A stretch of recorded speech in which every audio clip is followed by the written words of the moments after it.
Well, hello and welcome back again to the History Shelf, everybody. My name is Peg. I'm so happy you could join me today. It is a Thursday evening, and thought I'd make a laid back video. You can tell I'm rocking my Lions hat, and I've got Roxy kicking it with me. She's gonna co-host this segment.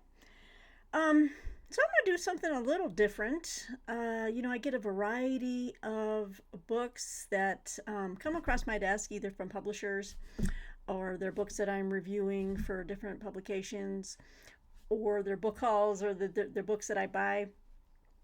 And there are a few books that I've picked up recently from all of those categories that I am just excited about. And I thought, there's an idea for a video. How about we just make a quick video about some books I'm looking forward to reading? Now, I look forward to reading a lot of books.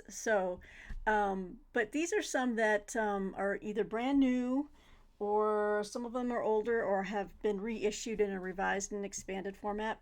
And they range all over the place. So I don't have a ton.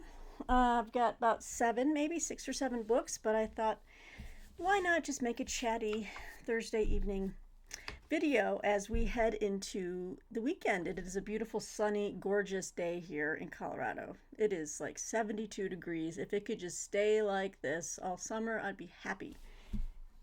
Just gorgeous. Blue skies, white clouds, 72 degrees, get the windows open, don't need air conditioning.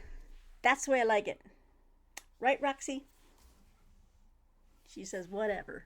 Just make sure that I'm fed and loved, and she is. Let's start off with this book, which I stumbled upon. I'm on social media, and I've got lots of different. I say Twitter just so I can preface by saying X. I don't want to start by saying X because it just sounds weird to me. But anyway, came across this gentleman. He was involved in a little Twitter thread that I was talking with another friend of mine, and I noticed that this gentleman's Twitter page, he had his own book, and I said, "How come I didn't know about this book?" And he says, "You got me." And I said, "Well, I'm gonna get my hands on this because it looks fantastic." So I'm very excited to read this book. This is N4 Down: The Hunt for the Arctic Airship Italia by Mark Pising, and I hope I'm pronouncing your name correctly, Mark. Pising or Piecing. So I hope I've got both of them covered. This is put out by Custom House Publishers, and I'll tell you when it came out. But I was like, this looks great. This looks right up my alley, and I don't know why I wasn't even aware of this book.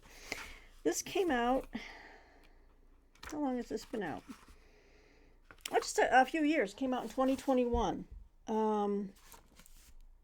Okay. So let's talk about N4 Down. Let's see here. Triumphantly returning from the North Pole on May 24th, 1928, the world-famous exploring airship Italia, codenamed N4, was struck by a terrible storm and crashed somewhere over the Arctic ice, triggering the largest polar rescue mission in history. I did not even know about this. Helping lead the search was Roald Amundsen, the Pole's greatest explorer, who himself soon went missing in the frozen wastes. Oh my gosh, Amundsen's body has never been found. The last victim of one of the Arctic's most enduring mysteries. Oh my gosh. I want to start reading this tonight. During the Roaring Twenties, Zeppelin travel embodied the exuberant spirit of the age. Germany's luxurious Graf Zeppelin would run passenger service from Germany to Brazil. Britain's imperial airship scheme was launched to connect an empire. In America, the iconic spire of the rising Empire State Building was designed as a docking tower for airships. But the novel mode of transport offered something else too, a new frontier of exploration. Whereas previous Arctic and Antarctic explorers had subjected themselves to horrific, often deadly conditions in their attempts to reach uncharted lands, airships held out the possibility of speedily soaring over the hazards. In 1926, the famed Norwegian explorer Roald Amundsen, the first man to reach the South Pole, partnered with the Italian airship designer General Umberto Nobile to pioneer flight over the North Pole. As Mark Pising, I hope that, again, that's right, uncovers in this masterful account, while that mission was thought of as a great success, it was in fact riddled with near disasters and political pitfalls. In May 1928, his relationship with Amundsen corroded beyond the point of collaboration. Nobile, his dog, and a crew of 14 Italians, one Swede and one Czech, set off on their own in the airship Italia to discover new lands in the Arctic Circle and to become the first airship to land men on the pole. But near the North Pole, they hit a terrible storm and crashed into the ice. 6 crew members were never seen again. The injured, including Nobile, took refuge in ice floes, unprepared for the wretched conditions and with little hope for survival. Coincidentally, in Oslo, a gathering of famous Arctic explorers had assembled for a celebration of the first successful flight from Alaska to Norway. Hearing of the accident, Amundsen set off on his own desperate attempt to find Nobile and his men. As the weeks passed and the largest international polar rescue expedition mobilized, the survivors engaged in a last-ditch struggle against weather, polar bears, and despair. When they were spotted at last, the search plane landed. I'm sorry, I just thought it glitched there for a second. That's why I got distracted. When they were spotted at last, the search plane landed, but the pilot announced that there was room for only one passenger. Wow. Braiding together the gripping accounts of the survivors and their heroic rescuers and four down tells the unforgettable true story of what happened when the glamour and restless daring of the Zeppelin age collided with the harsh reality of Earth's extremes. Oh, this is great. And Mark Pising, he lives in Oxford, England. He has written for the BBC, The Guardian, The Economist, and Wired. So this is a nice, big, beefy book. I love books about, like, and I mentioned this before on this channel, Arctic explorers, survival at the extreme, in the extremes. I love, like, Arctic survival stories, Antarctic survival, exploration. Love it. So when I saw this book, I said, Mark, I'm going to pick up this book and I'm going to show it on my channel. And I am going to enjoy this heartily. I just love stories like this. I love exploration stories, survival, like I said. And then these airships are just fascinating and terrifying. I don't think I would ever get on one of those. You're just held up by a lot of helium or whatever it was. No, thank you. I would never get on one of those things. They were quite luxurious, but no. All right, so this is a book I'm very excited to read. I wanted to share that with you guys. So it's been out for a few years, and so check it out at your library or your bookstore. Now, this next book, I want to read it because of many different reasons. I've been wanting to get into this author and understand him a bit more. He's a good close friend of Christopher Hitchens. He's a fiction writer. He passed away recently. But also because I was dying to see the movie, The Zone of Interest. And it recently came to HBO Max. And I watched it, and I have thoughts on it. And then I was like, well, I know it was somewhat based on this man's book, but I was like, well, let me go ahead and get the book. And I have since watched other videos about the movie, The Zone of Interest, and as far as like how it differs from the book a little bit, how it was filmed, how its use of sound was very novel, and the static shots. I really get into the cinematic, like the director's type of discussions of how they made a film. I'm really into that. I'm kind of like, I'm not as hardcore as Martine is about like how films are made, but I really am interested in, well, why did you film it like this? And why are these shots taken so far away? And how come, they move here, but they don't move here? There's always some reason behind it. But anyway, so I picked up a paperback of The Zone of Interest by Martin Amis, and it has the new movie tie-in on the front, but this is the actual kind of picture from the movie. From what I understand from one of the documentaries I watched on it, they filmed it in that area. So it's crazy. So I know that the book is different from the movie, but I think I'll enjoy both. Well, I know that I enjoyed the movie. It's very, very, heavy. But I'm curious about this. So I picked up The Zone of Interest. I'll just read you the back real quick. Got a little bit of a dry mouth here. Hang on. Amidst the horrors of Auschwitz, German officer Angelus Thompson has found love. But unfortunately for Thompson, the object of his affection is already married to his camp commandant Paul Dahl. As Thompson and Dahl's wife pursue their passion, the gears of Nazi Germany's final solution grinding around them, Dahl is driven by suspicion. With his dignity in disrepute and his reputation on the line, Dahl must take matters into his own hands and bring order back to the chaos that reigns around him. Very different from the movie. The movie had none of that. It was just a portrait of people living next to a concentration camp, and then their complicity in it. In fact, I plan on rewatching it. It was stunning. I love the movie. But you know what? I'm going to read the book too. Why not? I'm excited to. And that's why that book has made it into this video. Ooh, now this book just released yesterday, or it released on May 14th, I believe. I pre-ordered this like a month and a half ago. I'm very excited to get this. This is a gentleman I listen to on like his YouTube show, his YouTube podcast show. I just really have enjoyed his take on things on the political spectrum from his position, and as well as his interlocutor. That's not the right. I'm not sure if I'm even using that one in the right. This is his fellow companion on the show, John McWhorter. I love their discussions. They're so refreshing. They're intellectually bracing. They're fantastic. But this is Glenn Loury, and he has a brand new memoir out, which I've heard from both his lips and from everyone. Some other people who have read it and talked about it. It is very, very raw, and he's being very, very honest about his past. And this is Late Admissions, Confessions of a Black Conservative by Glenn C. Loury. This is put out by Norton Books. It just came out, like I said, had it pre-ordered. Very excited to read this. I'll be reading this soon.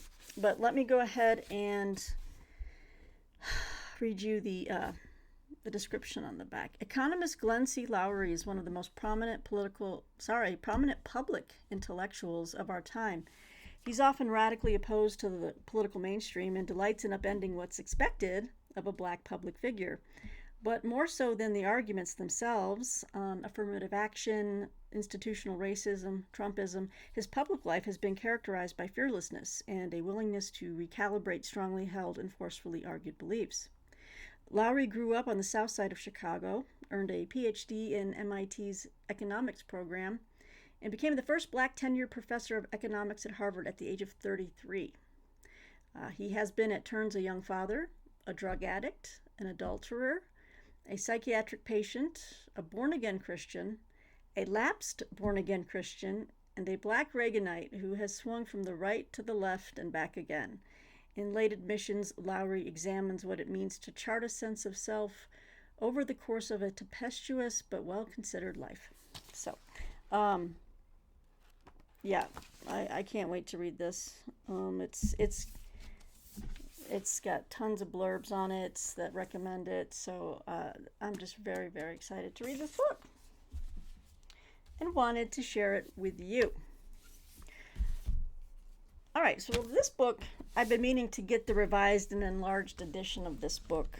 And this is the great Thomas Sowell, and I've mentioned him before on this channel. I've shown books by him on this channel before. My neighbor's home, get my window open. It's just a gorgeous day here. Anyway, I bought this. It doesn't really matter when I bought it, but I picked it up. It's Wealth, Poverty, and Politics, revised and enlarged edition by Thomas Sowell. You know, really great cover. It's just red and white type. It's put out by Basic Books. So I wanted to get the revised edition. That means I have the original edition on my shelf, which I don't need anymore. So I might just hand that off and donate it or something. But let's see what we have here for Wealth, Poverty, and Politics. Wealth, Poverty, and Politics challenges the assumptions, the definitions, the evidence, and the reasoning of most of what is said about differences in income and wealth by people in the media, in academia, and in politics.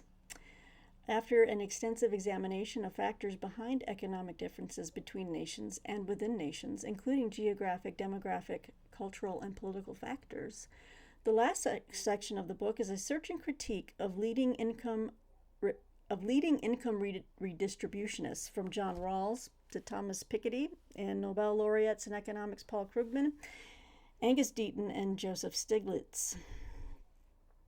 Among the more heartening findings from history are the individuals, groups, and nations that have risen from poverty and backwardness to prosperity and achievements on the frontiers of human progress. Among the more painful findings are counterproductive creeds and policies that have needlessly prolonged poverty and dependency among lagging groups in countries around the world, and whipped up resentments and sometimes violence against more productive and successful minorities in many places and times. Although Wealth, Poverty, and Politics offers many new analyses and insights, it is essentially a fact-based study which subjects many beliefs from various parts of the ideological spectrum to the ultimate test of empirical evidence. These challenged beliefs about the causes of economic differences range from genetic determinism to exploitation and discrimination. In each case, the analysis follows where the facts lead. Isn't that revolutionary? Whether that is verification, refutation, or some combination of the two. Its guiding principle is expressed in a quotation from the late Daniel Patrick Moynihan that opens the final section of the book. You're entitled to your own opinions, but you're not entitled to your own facts. Amen. Amen. So, I've enjoyed Thomas Sowell, and I've read his books. I've followed his whenever he's speaking or he's on Uncommon Knowledge podcast. I just love it, and I follow him, and I enjoy his thinking. It's so clear and invigorating. And yes, you are entitled to your own opinions, but not your own facts. So I'm happy to have gotten the revised and an enlarged edition, because the other book with this title is actually quite slim. So there's a lot added to this one. He really beefed this one up. Oh, I should say when this edition came out. Let's see here. So the newer edition came out in 2016. So I'm kind of looking forward to the newer material.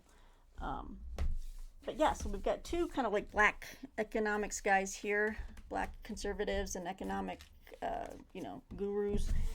Looking forward to reading. Let's see here. This book, okay, I'll save that for. All right, I'll end with some fiction, but for right now, I'll have one more nonfiction. So, as I've mentioned before, I'm kind of been reading a lot on China lately, and lots of different books coming from a lot of different angles, from a lot of different political positions, I guess you say. Well, not a lot of. I mean, there's really only like one or two positions, when it comes to China. Either you feel like they're a threat and that they're challenging us, or that they're not, and you just don't care. Well, that's not me. I'm in the first camp. I care. I want to know what's going on. This book, I bought this one. Now, it could be a little, what do you call it? It could be a little, I'm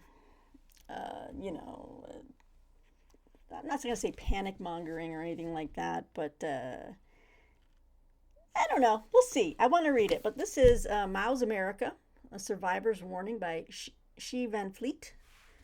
Shi Van Fleet. This is put out by Center Street Books. This came out probably, since I'm just picking it up, it came out October of last year. So let me tell you what this one's about. Shi Van Fleet lived through the horrors of the Chinese Cultural Revolution as a schoolgirl. Forced to the countryside with other young Chinese for re-education after high school, she later escaped communism and found freedom and a new life in America. But more than 30 years later, she disturbingly sees signs of the same cultural Marxism that ravaged her birth country of China, threatening to destroy the America she now calls home. This is her dire warning to the United States. She compellingly tells the story of two cultural revolutions, one driven by Mao during her childhood, and the one unfolding in today's America from the progressive left. With captivating personal stories and extensive historic research, she reveals the stunning similarities of these two revolutions. This fascinating book shows readers that both revolutions use Marxist tactics of division, indoctrination, deception, coercion, cancellation, subversion, and violence, aim to destroy the foundation of the traditional culture to replace it with Marxist ideologies, weaponize youth, using them as their means to an end, share the same goal of achieving absolute power at the expense of the people, and lead to the same ending, loss of freedom, and totalitarian rule. She now devotes her life to educating the American public on the shocking parallels between these two revolutions, because only when Americans understand what is really happening will they rise up and resist the communist takeover of America. Now, yes, that sounds dramatic.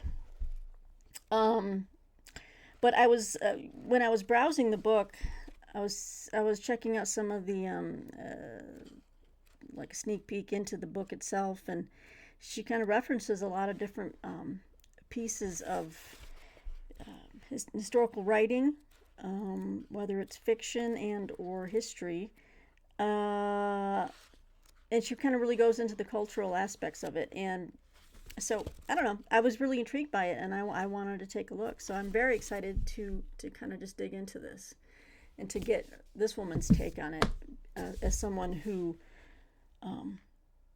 who lived through it as a schoolgirl, the Cultural Revolution in China. Who am I to say that she's wrong? I don't think so. Yeah, so this is going to be good.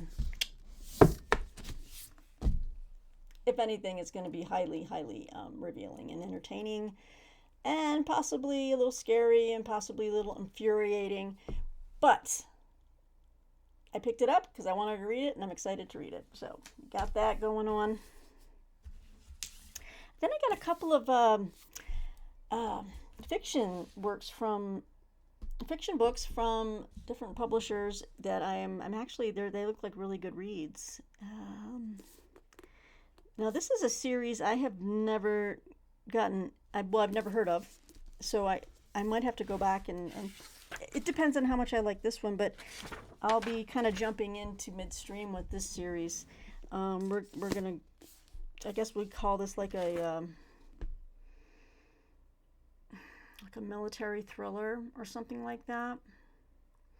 But this is the a Derek Harrington novel. So it's the Derek Harrington series. This is from Forge Books, and this is The Infiltrator by T.R. Hendricks, a Derek Harrington novel.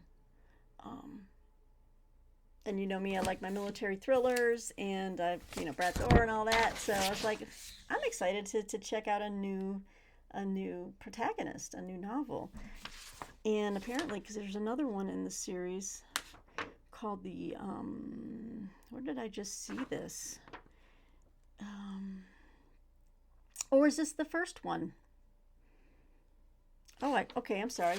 No, there is. Okay, that's where I saw it. It's on the back. So there's one on the back called The Instructor. Maybe there's only one in the series so far that I'm missing. Let me find out. In the meantime, I'll hold this up for you guys.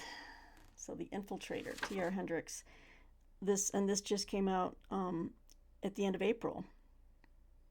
Okay, so it says former Army intelligence officer T.R. Hendricks draws from his military background in The Infiltrator, the next heart-pounding adventure in the Derek Harrington series. 1 year after the clash with his former students in upstate New York. Okay, so obviously I'm missing something. I might need to go back. Retired Marine warrant officer and seer.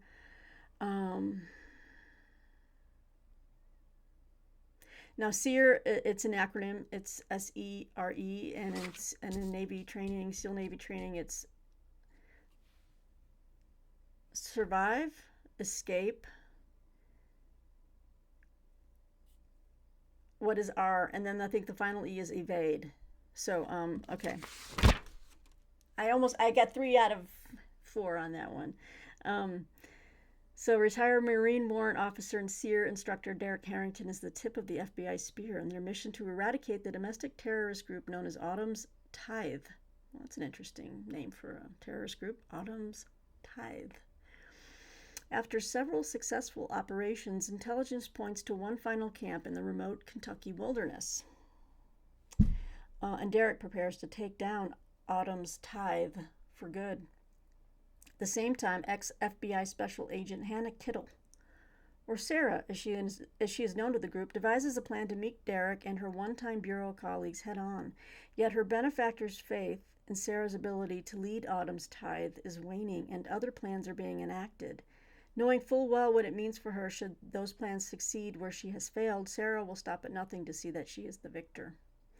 As the competing agendas unravel, events place Derek and Sarah on a collision course, setting the stage for a confrontation that will bring Autumn's Tithe right to Derek's doorstep. Well, I think I might need to take a look at the instructor and see if that is the kind of sets up these guys. But again, I got this and I was excited to see like a new military, politico thriller out there on the market.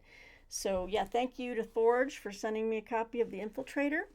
I think I might step back and see what other books are available in this series right now and maybe start there with The Instructor. I think that's the first book. So yay. And then a nice little historical novel, historical fiction, and I'm all about it. This is from William Morrow Publishing, and they asked if I was interested, and I said yes. And this is Last House by Jessica Shattuck. And it's a beautiful cover. Again, put out by William Morrow Books. Let me pull out the pub sheet here for you.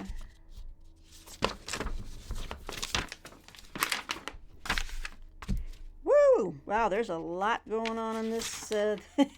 Whoa! We're talking. Hello. There's like an interview with the author. Woo! Okay. Spanning. Let me get this ready. There we go. Spanning multiple generations and nearly 80 years, Last House tells the story of one American family during an age of national confidence and moral clarity. Okay, World War II veteran turned oil man and occasional CIA collaborator Nick is determined to provide a bright future for his family and help bring progress, that's in quotes, to the Middle East. Plagued by growing fear of nuclear destruction, his wife, Bet, encourages their purchase of Last House, and that's in quotes, Last House, a secluded country escape far from the threat of global instability. The house serves as a refuge for Nick and Bet and for their children, who are later swept up in the radical counterculture movements of the late 1960s.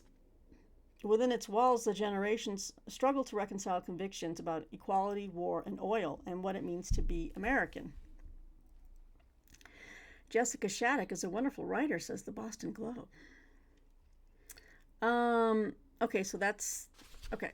It says here, for readers of Ann Patchett, Ann Napolitano, and Maggie Shipstead, Last House is both intimate and sweeping, written with sophistication, historical precision, and emotional truth. So we'll find out. We'll find out, because it's not a big read, but I'm really excited for this summer because my goal is to be out in the patio with some new patio furniture, with some shading, and I'm going to do a lot of reading outside and just being outdoors. I'm really excited for that. So I've got just a ton of books on my shelves that I want to pull out and read. I'm excited. I'm feeling that bug again. Like, Peggy, get back into your series and get back into your, I'm loving it. You ever go through those spells as a reader where you're just, you're feeling it and you're just geeked out and you're like, I want to read that and I want to read that and I want to read that and I'm so excited. And then reality hits you in the face and you're like, psh. I cannot possibly read all these books, but you get excited and you try to put together a TBR, and That's where my head is at today. And so these are some of the books I'm excited to read. Last House, The Infiltrator. So we've got some nice summer reads coming up here. Um, definitely got some interesting like political, cultural reading, economics. Um, that's accessible. It's not hard to read. I've got a great memoir that I'm really looking forward to digging into. Check out Glenn Lowry's show if you're into it. If I remember, I'll leave a link below to his YouTube channel. I think it's just called the Glenn Lowry Show. He's got a lot of interesting guests on his program, and he's not afraid to admit when he's been wrong about something. So I just respect that because we live in an age where people they don't apologize for anything. I almost said a curse word. And people can just go off and pontificate and just put out lies. They've been proven wrong, and no one says anything. No, I'm sorry. I had wrong. No one takes accountability. This is a guy who says, I think I was wrong about that, and I'll own up to it. Wow. Thank you. We should all be like that, you know? And then we've got, then a novel by Martin Amis, The Zone of Interest, with that interesting tie-in to the movie. Let me know in the comments below if you've seen the movie. Again, it's on HBO Max right now. I'm going to rewatch the movie. My goal is I'm going to read this, and then at some point, maybe I'll come back on the channel if anyone has an interest in it and talk about the book and the movie and how they're different. Now, there would be spoilers within that, obviously, so I don't know if that's up your alley. Let me know in the comments below. And really excited about this book about the Arctic airship Italia, which I had never heard of before, N4 Down, by Mark Piesing. So I'm going to cover my bases and do both, and maybe both of those are wrong, but please let me know, Mark. Okay, so there's a stack of books that I am excited to tap into, starting very, very soon. So let me know what you think of these books, what appeals to you out there. If you'd like me to report back on any of these. I'm just feeling chatty again, and Roxy's sleeping, taking a nice little nap.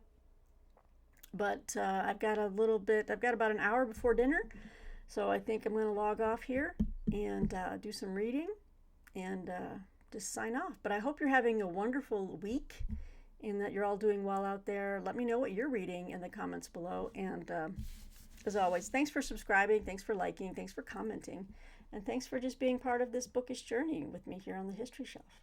So until next time, take care. Bye-bye.